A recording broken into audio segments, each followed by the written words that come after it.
this hitman, Frank Kitchen, kills her brother because he had some gambling debts. Yeah, he was in some gambling debt. He was hired to assassinate him.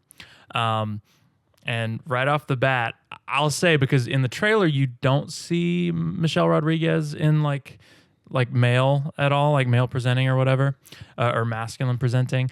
You do in the movie though.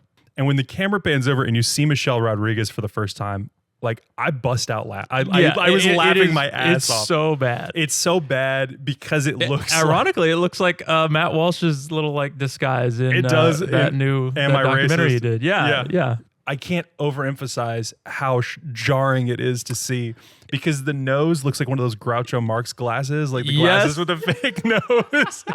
And then almost immediately we see Frank shirtless. The movie is trying to show us, hey, we know that you know this is Michelle Rodriguez. Yeah. So we're really trying to hammer it home that it's a man. So they have the chest piece on. Yeah, I thought it was a body double. I thought we were going to do like a Captain America, Steve Rogers pre-transition thing. They made the creative decision to, I guess, maybe Michelle Rodriguez naturally has very thick eyelashes. Like that could be the case. I don't know. But it looked like they had a hint of eyeliner still on Frank's eyes, which is hilarious.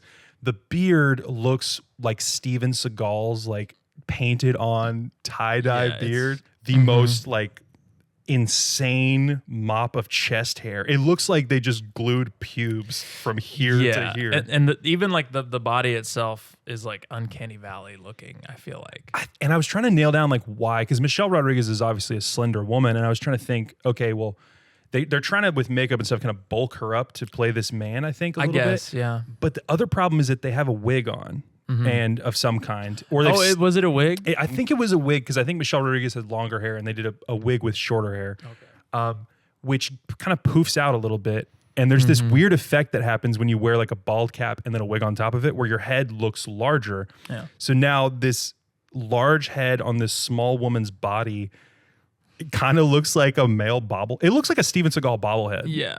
It looks terrible. The first time we see Frank is when he's killing Dr. Jane's brother. The next time we see Frank is about a year later. He's arriving at a motel where he's presumably going to be staying for a little while, because he's going to be meeting his mafia connection named Honest John. So Frank Kitchen walks into the names in this movie. Honest John Baconia. Oh. They just put an IA after bacon, which I like. Honest John Baconia. Frank walks into this motel and strips down. We see the full chest pubes, everything. Slinging dong. He gets in the shower, and is slinging a massive dong walking out of the shower. Something I feel like they would not do if like the reassignment surgery were not the thing, like the topic of this movie. No, this is totally pointless. We're just showing, hey, Frank does not have a vagina. Like that's the whole point of this, is like, we need you to know now Frank has a dong. So then Honest John comes into the motel with his henchman of Asian descent and drops a couple Asian racial slurs right off the bat. He's a mafia guy. Yeah. He comes in with his Brooklyn accent. He's like, hey, Frank, I got a job for you. I'll give you $25,000. Yeah. Drops a couple racial slurs, throws Frank $25,000. Hey, listen. Don't talk about Honest John that way, okay? It's anti-Italian discrimination. Anti-Italian discrimination. What Frank doesn't know is that Sigourney Weaver's character has hired Honest John to set him up to, I guess, get sex change surgery. You're getting transed. Bob, you've been transed. So Frank is like just chilling for a week. So Frank decides to go to a bar and blow off some steam. So Frank kind of saunters into this bar and meets a girl. She's a cute little blonde girl at the jukebox named Johnny. Yep. And Frank is like, hey. Do they even say anything to each other? I think they just look at each other and then go back to his hotel room. I think they go in like some sort of like, they're hanging out at the bar for a little bit or something. Okay. And then they go back to Frank's motel room. Johnny, who's she had a small role in Magic Mike, which I thought was funny. I've never seen her in anything. Bro, I love Magic Mike.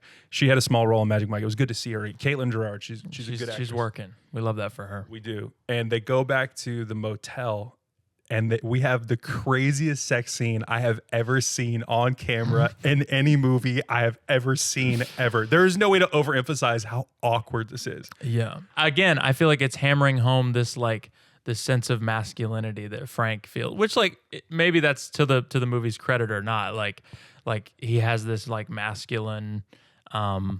He's a ladies' man. Yeah, he's got this like masculine presentation where he's just like a macho guy, a freak in the sheets, if you will. So to paint the picture of what the sex scene actually looks like, Frank is standing there, kind of pushes Johnny on the bed, pulls out a condom, rips it with his teeth. Because he has a dick, remember?